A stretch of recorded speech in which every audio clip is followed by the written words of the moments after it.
Now on WWAY at 6, a Boiling Spring Lake's father says his son was murdered by police this afternoon. Good evening and thanks for joining us tonight for your news at 6. I'm Brandon Taylor.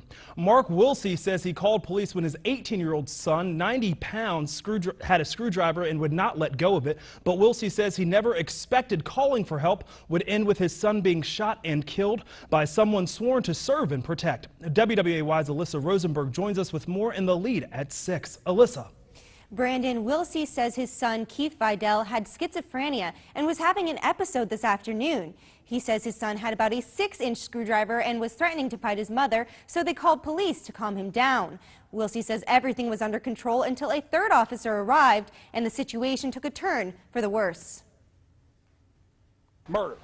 They murdered our son for no reason. Mark Wilsey is searching for an explanation and justice after he says a Southport police officer murdered his son, 18-year-old Keith Vidal, Sunday afternoon.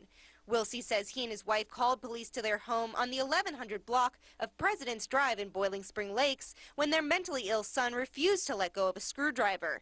He says the first officers to respond nearly had the situation under control when a third officer arrived. Everything was going good. Then this fat cop from Southport walks in the room, walks around the corner, says, we don't have time for this. Tase that kid now, let's get him out of here. Wilsey says like any teenage boy, his son tried to run when he heard the word tase. The tasers hit him, he fell back. 2 officers, on top of him. He's got the little screwdriver. I mean, I would have went and got the screwdriver from him. I went to help and I hear a shot. Wilsey says he grabbed the officer so he could not shoot again. What'd you shoot my son for? Well, I protected my officers. There was no reason for deadly force here. Now Vidal's family is left mourning their loved one.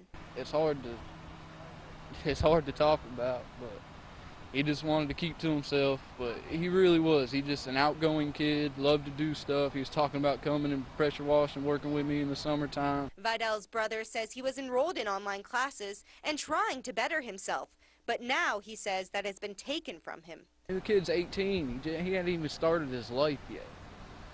Now he'll never get a chance to. Brunswick County District Attorney John David was at the scene shortly after the shooting. Officials say the State Bureau of Investigations is looking into the case.